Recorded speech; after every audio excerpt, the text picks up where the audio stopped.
Mr. Speaker, Benjamin Franklin described the limitations of any deliberative body in his closing speech to the Constitutional Convention. He said, "When you assemble a number of men to have the advantage of their joint wisdom, you inevitably assemble with those men all their prejudices, their passions, their errors of opinion, their local interests, and their selfish views. From such an assembly can a perfect production be expected?" Well, we have certainly approached these limits in our deliberations in recent days, and I want to pause for a moment and assess where we are and where we're going. The Roman Empire fell for many reasons, but the two most prominent were that it destroyed its economy by overspending and it failed to secure its borders. Clearly, these two self-inflicted calamities are converging right now upon our country, and we're fast running out of time to avert them. For this reason, House Republicans have sought, with the most slender of majorities, to reverse these policies, albeit imperfectly. A few weeks ago, we passed H.R. 2, the strongest border security bill in a century. Over the past months, our majority on the Appropriations Committee has drafted the 12 appropriations bills which bend discretionary spending down and enact important reforms. Now, I admit that we are inexcusably late in that process. The approach of the fiscal year, though, provided us impetus to complete this work.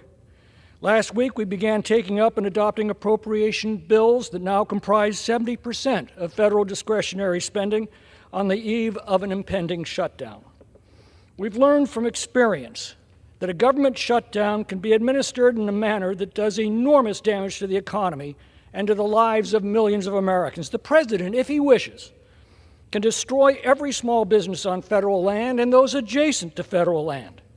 Obama went so far as to barricade every monument and memorial, chain the gates of every acre of federal land, and even barricade the turnouts overlooking Yosemite Valley so that people couldn't even pull over to catch a glimpse of it.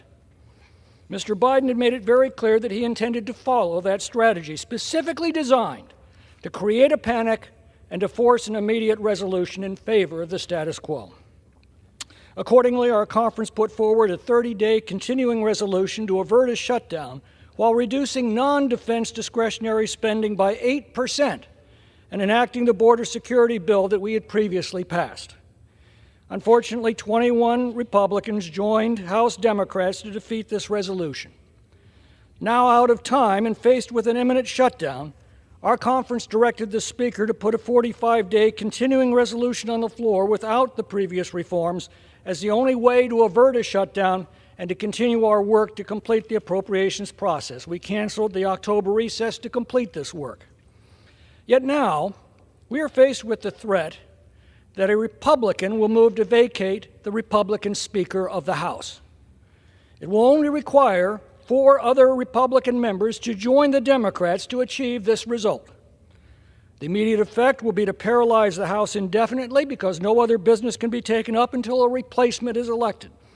Just when we are on the verge of completing the appropriations process that in turn will finally initiate discussions with the Senate that are vital to change the dangerous path that our country is on.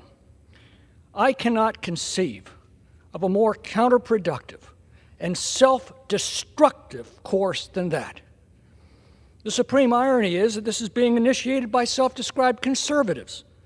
Do they honestly believe that when the Democrats side with them to remove a Republican speaker, that they will then side with them to name a more conservative replacement? Of course not. The Democrats will certainly recruit the most liberal Republicans to establish a left-of-center coalition to run the House. This is exactly what happened in California in 1994.